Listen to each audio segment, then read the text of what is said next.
Bangladesh India trade sees modest rise despite restriction. এটা হচ্ছে financial এক্সপ্রেসের editorial. So get into it.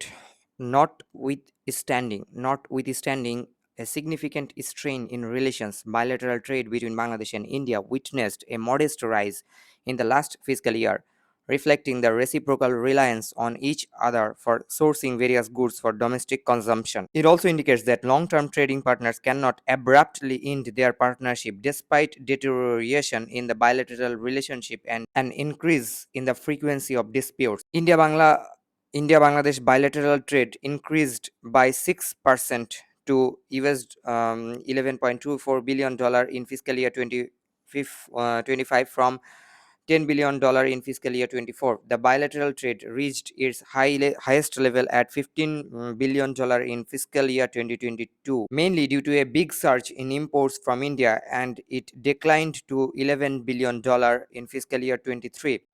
Both exports to and imports from India increased in the last fiscal year, which also widened the trade gap with India. Export increased to $1.77 billion in fiscal year 25 from $1.57 billion in fiscal year 24, whereas imports from India stood at $9 billion and $9 billion respectively. After the fall of the autocratic regime of Hasina in August last year, in the face of student-led mass uprising, Bangladesh and India's bilateral diplomatic relations deteriorated significantly for obvious reasons. During her 15-year regime, Hasina, in exchange for securing full backing to stay in power, had offered all possible concessions to India. So Hasina, in exchange for securing full backing to stay in power, and had offered all possible concessions to India. The July uprising, however, changed the calculation. Although to curb the movement, the Hasina regime resorted to the use of brutal force, killing 1,400 people in less than 3 weeks. More than 20,000 people were also injured. Nevertheless, she was forced to resign on August 5 last year and flee to New Delhi for shelter. Besides providing shelter to Hasina for her loyalty in advancing Indian interests for more than a decade, the Modi-led Indian government has initiated several steps to exert pressure on the Yunus-led interim government in Bangladesh. Restricting exports to India by making it costlier is a key tool in this connection.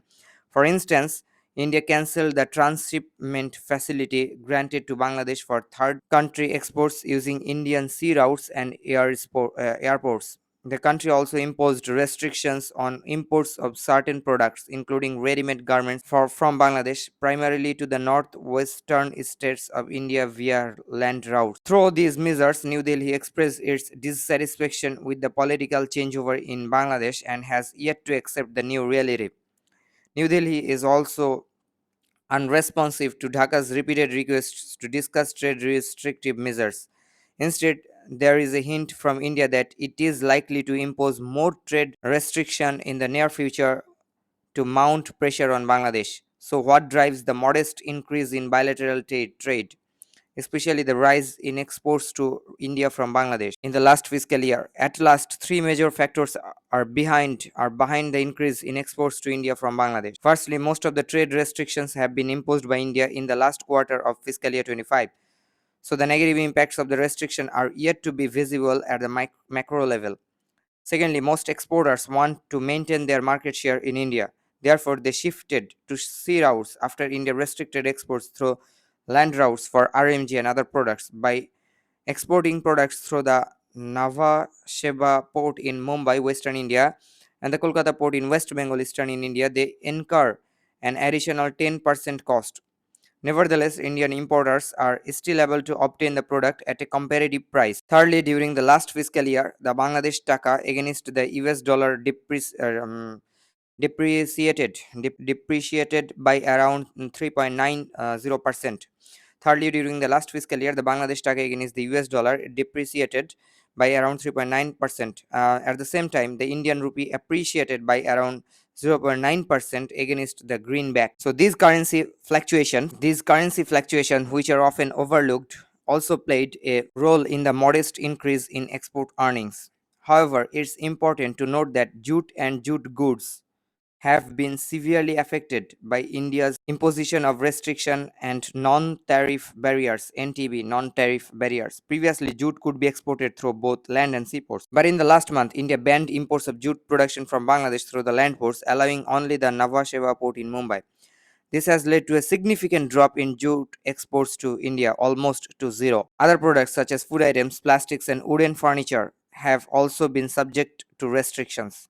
Indian importers are now only allowed to import these products through a limited number of land ports. For instance, land ports and customs stations near the borders of northeastern Indian states like Assam, Meghalaya, Tripura, and Mizoram are no longer permitted to ship these Bangladeshi products. Importers from India posted a modest growth of 5% in the last fiscal year, when there were almost no restrictions on imports from India except for rice, onions, and a few food items. The Indian government withdrew the export suspensions on onions in the last month. Bangladesh also allowed duty-free imports of rice from India in the last month. In the last week, India, however, imposed a new condition on exporting non-basmati rice from India. For Bangladesh, it is not easy to import many raw materials and intermediate goods from a third country other than India due to the high cost. Geographical proximity makes the imports from India faster and competitive. Only some of the products may be possible to import from China if India also imposes restrictions. Already, China is the largest source of imports for Bangladesh, and in the last fiscal year, imports from China jumped by 9% after a decline of 6% in fiscal year 24. It is also unlikely that India will impose stringent conditions for exporting a large number of products to Bangladesh in the near future. It is also unlikely that India will impose stringent conditions for exporting a large number of products to Bangladesh in the near future, as this would also hamper its export earnings. New Delhi may, however, continue to put various trade restrictions on a limited scale to increase the cost of trade for Dhaka. The move might be driven more by resentment. The move might be driven more by resentment than economic consideration.